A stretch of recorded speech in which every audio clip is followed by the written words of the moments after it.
descobriu nessa viagem. Mas antes disso, uma pergunta dentro dessa. Todo mundo, quando fala do Mestre Hélio, fala de algumas lutas, por exemplo, a luta dele contra o Valdemar Santana, contra o Kimura, enfim, que foram lutas que tiveram determinadas circunstâncias e por isso ele não venceu. Mas, lógico que ele contava de outras lutas, mas o auge do Mestre Hélio, dos desafios, foi em qual década? O que muita gente fala que ele lutou, algumas lutas que não tem registro, aquela coisa, registro de vídeo, aquela coisa toda, ou de fotos. Qual que é o cartel do Mestre Hélio? Você tem alguma ideia em relação a isso? Qual foi a grande década que ele estava tecnicamente ou fisicamente melhor assim? Porque a luta contra o Kimura, ele já não era tão novo, vamos dizer assim, não era o auge dele, e a contra o Valdemar Santana nem se fala, né? Qual foi o auge físico dele e alguma coisa de cartel? A primeira luta dele pública foi em 32 com o Antônio Portugal. Ele estava escalado para lutar naquele desafio contra os capoeiras, mas ele teve uma lesão num treino, fazendo um treino com um dos irmãos, ele se lesionou, levou uma pancada, então ele não pôde lutar.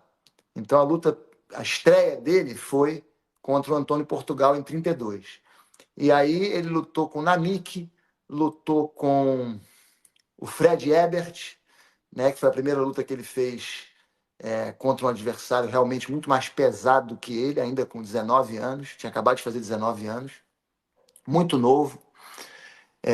Ele lutou com o Miyake, lutou com o Ono 2 vezes, lutou com o Massagóis, lutou com o Yano, lutou depois, aí em Belo Horizonte, em 37, ele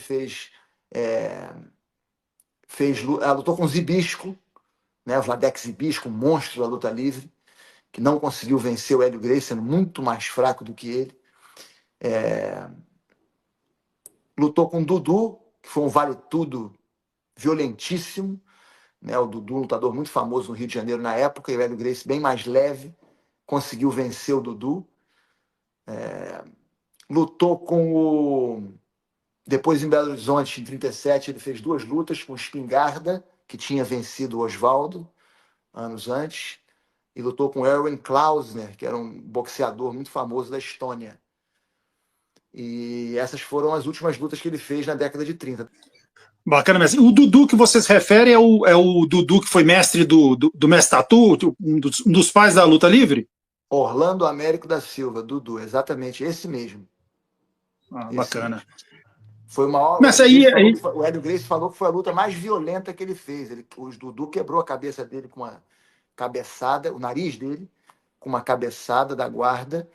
E pouca gente sabe disso, mas o Hélio Gracie tinha uma trocação muito boa. Ele treinava muito a par de chute, a par de soco. E ele ganhou com o chute, com um pisão. Ele deu a capoeira chama de queixada, né? Aquele golpe. Um chute meio rodado assim, que bateu na boca do Dudu. Dudu cuspiu o dente.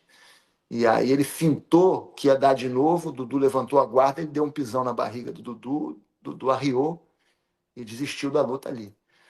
Então, ele ganhou a luta, não foi com técnica de finalização, não. Foi com golpe traumático, que o Hélio Gracie considerava o jiu-jitsu uma arte completa, e o jiu-jitsu também possuía os golpes traumáticos, e ele ganhou com um golpe traumático.